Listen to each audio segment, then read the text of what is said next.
আসসালামু আলাইকুম, সবাইকে স্বাগতম। প্রিয় শিক্ষার্থী বন্ধুরা, আজকে আমি হিসাব বিজ্ঞানের খুচরা নকদান বই কিভাবে প্রস্তুত করতে হয় সেই সম্পর্কে বিস্তারিত আলোচনা করব। তো আলোচনায় আছি আমি মোহাম্মদ সিরাজুল ইসলাম। খুচরা নকদান বই বলতে বোঝায় সাধারণত খুচরা খরচ সমূহ। যেমন এখানে আমি একটি উদাহরণ উপস্থাপন করলাম।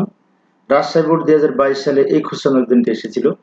এখানে যেমন এই যে কাগজ ক্রয়, রিক্সা ভাড়া, তারপরে হচ্ছে কি যে ইন্টারনেট বিল, এই সমস্ত ছোটখাটো যে সমস্ত খরচগুলি এগুলি খুচরা নকদান বইতে বসে। অন্যদিকে যে কম্পিউটার ক্রয় এবং বিজ্ঞাপন বিল প্রদান, এই দুটো কিন্তু খুচরা খরচের মধ্যে পড়ে না। তাই খুচরা নকদান বইতে যেগুলি বসবে সেগুলি নিয়ে আমরা খুচরা নকদান বই প্রস্তুত করব অগ্রদত্ত পদ্ধতিতে।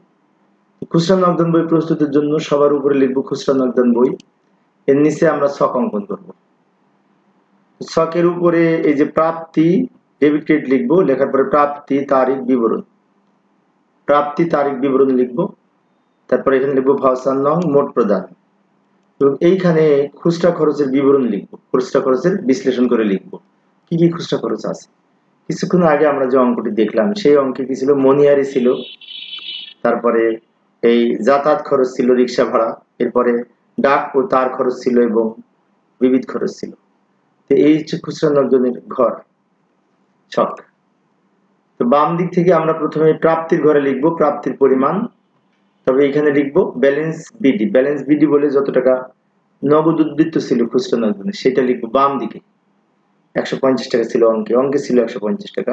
ব্যালেন্স বিডি বলে বাম দিকে লিখবো যেটা ব্যালেন্স বিডি আছে। এর নিচে লিখবো যত টাকা নগদ পাচ্ছি। অঙ্কে বলা আছে 650 টাকা ক্যাশিয়ারের নিকট থেকে পাওয়া গেল, সেটা লিখবো। আচ্ছা, এই হচ্ছে খুচরা নকদানের এই প্রাপ্তির দিকে এই দুইটা প্রথমে বলবি, বাম দিকে দুইটা, একটা হচ্ছে ব্যালেন্স বিডি, একটা নগদ নগদ তহবিল ব্যালেন্স বিডি, আর একটা হচ্ছে নগদ টাকা যদি নিয়ে আসে তাহলে নগদান হিসাব বলে বসবে। এরপরে বিভিন্ন ধরনের খুচরা খরচ ছিল, যেমন এই যে 5 তারিখে ছিল কাগজ ক্রয়। তো কাগজ ক্রয় লিখে এই মোট প্রদানের ঘরে লিখবো কাগজ ক্রয়টা। খুচরা নকদান বই আমি তৈরি করতে দেখাচ্ছি আজকে। কাগজ ক্রয় বলে এই মোট প্রদানের ঘরে লিখবো এবং কাগজটা মনিহারির মধ্যে পড়ে, এটা আবার মনিহারির ঘরে লিখে দিব। আবার 8 তারিখে ছিল অঙ্কের মধ্যে রিক্সা ভাড়া। তো রিক্সা ভাড়াটাও এই 30 টাকা ছিল, মোট প্রদানের ঘরে লিখবো এবং এটা আবার আমরা এই যাতায়াতের ঘরে লিখবো। ভালো করে লক্ষ্য করি, মোট প্রদানের ঘরে লিখবো এবং যাতায়াতের ঘরে লিখবো। এরপর 15 তারিখে ছিল আমাদের ইন্টারনেট বিল। তো ইন্টারনেট বিলটা ডাক ও তারের মধ্যে পড়ে, তো ইন্টারনেট বিলটা প্রথম ঘরে লিখবো, এরপরে আবার ডাক ও তারের ঘরে লিখবো। এই যে মোট প্রদানের ঘরে প্রত্যেকটা লিখবো, আর ওখানে যার যে সিঙ্গেল ভাবে যারটা তার ঘরে চলে যাবে। 21 তারিখে ছিল মনিহারি। মনিহারি সরাসরি বলা ছিল মনিহারি ক্রয়।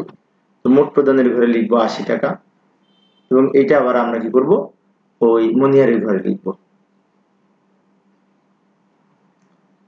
26 তারিখে কি ছিল, 26 তারিখে ছিল পিয়নকে বকশিস। তো পিয়নকে বকশিসটা মোট প্রদানের ঘরে লিখবো এবং পাশাপাশি বকশিসটা কিন্তু বিবিধ খরচের মধ্যে পড়ে, তাই সবার শেষে বিবিধ খরচের ঘরে লিখবো। এখানে আমরা লক্ষ্য করে দেখতে পাই প্রত্যেকটা কিন্তু প্রথম ঘরে বসছে। প্রথম ঘরে লেখার পরে পরে আবার যার ঘরে চলে যাচ্ছে। যেমন এই যে কাগজ ক্রয় প্রথম ঘরে লিখছি, মনিহারির ঘরে লিখছি। রিক্সা ভাড়া প্রথম মোট প্রদানের ঘরে লিখছি, যাতায়াতের ঘরে লিখছি। এভাবে প্রথমে বসবে আর পরবর্তীতে যারটা তার ঘরে চলে যাবে। এরপরে আর একটা ছিল 30 তারিখে কলম ক্রয়। তো কলমটাও কিন্তু মনিহারির মধ্যে পড়ে। তো কলম ক্রয় বলে মোট প্রদানের ঘরে লিখবো এবং মনিহারির ঘরে লিখে দিব। এখন আমাদের যোগ করতে হবে। আমাদের এখন লেখা শেষ, এবার যোগ করবো। তো যোগ করার জন্য এই যে মোট প্রদান আছে না, মোট প্রদানের নিচ দিয়ে লম্বা করে দাগ দিব, প্রত্যেকটা টাকার ঘরে নিচ দিয়ে এখানে দাগ দিব। দেওয়ার পরে এবার যোগ করে লিখবো যে মোট প্রদানটা, এগুলি যোগ করে আমরা পাবো সম্ভবত 365 টাকা। তোমরাও যাদের কাছে ক্যালকুলেটর আছে যোগ করে দেখতে পারো, 365 টাকা হবে। এরপরে মনিহারি যোগ করব, সব মনিহারি যোগ করে আমরা পাবো 221 টাকা। 30 টাকা এখানে লিখবো, 100 টাকা এখানে লিখবো, 25 টাকা এখানে লিখবো, সব যোগ করে লিখলাম।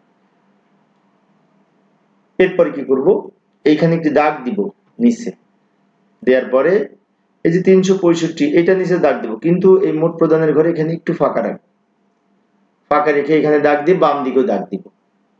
দেওয়ার পরে বাম দিক যোগ করব, বাম দিক বড় লক্ষ্য করি, এই যে 150 আর 650 যোগ করে কিন্তু 800 হচ্ছে, তো বাম দিক যোগ করে আমরা 800 লিখলাম, 800 যোগ করে এই 800 আমরা ডান দিকে নিয়ে যাব, ভালো করে লক্ষ্য করি, এই বাম দিক যোগ করে লিখলাম, এই যোগফলটা ডান দিকে নিয়ে গেলাম, 800 হলো, দুই দিকে ডাবল দাগ দিয়ে দিব। আমি খুচরা নকদান করে দেখাচ্ছি অবশ্য কিভাবে করতে হয়।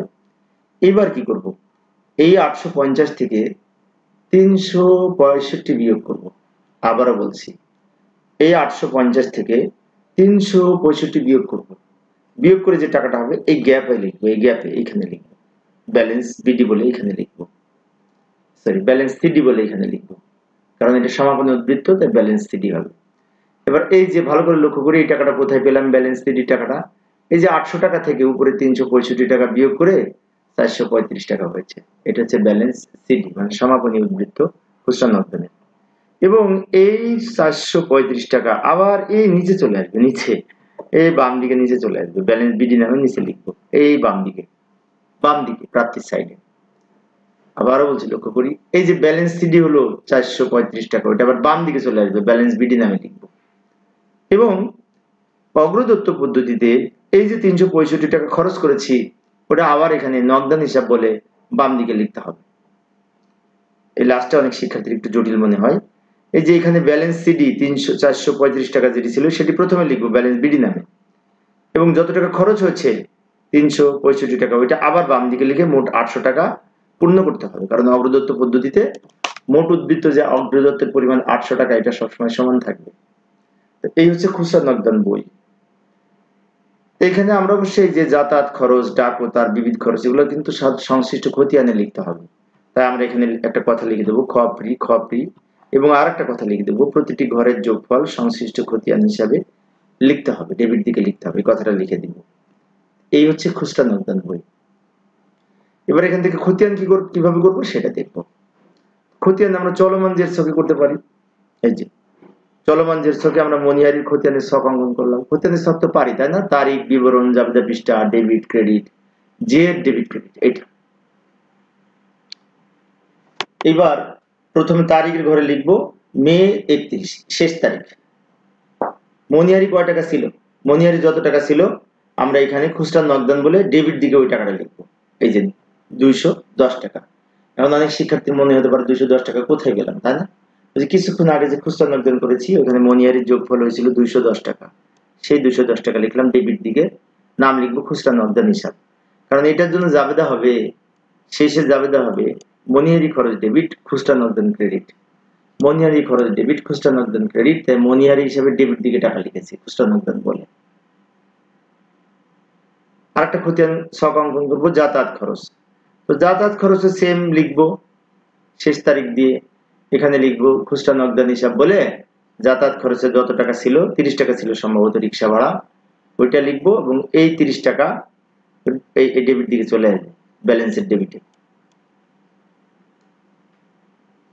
খতিয়ান আরেকটা ছিল ডাকো, তার মোট 4টা খতিয়ান করতে হবে, এখানে 4টা হিসাব ছিল, 4টা সবার নামে নামে একটা করে খতিয়ান, ডাকো তার হিসাবের আমরা আবার সে খুচরা নকদান হিসাব লিখবো, ডেবিট দিকে টাকা লিখবো, একদম সহজ, কিন্তু প্রত্যেকটা ডেবিট দিকে টাকা বসছে এই খতিয়ানের, আর এই টাকাটা আবার ডেবিট দিকে চলে যাবে, অর্থাৎ কিছুক্ষণ আগে যে আমরা খুচরা নকদান করেছি সেখান থেকে এই খতিয়ান প্রস্তুত করতেছি। আর লাস্টের আরেকটা খতিয়ান ছিল বিবিধ খরচ, তো বিবিধ খরচও আমরা সেইভাবে লিখবো, এই যে খুচরা নকদান হিসাব বলে বিবিধ খরচ ছিল 25 টাকা, এখানে লিখবো এবং ওই 25 টাকা আবার ডেবিট দিকে লিখে দিব।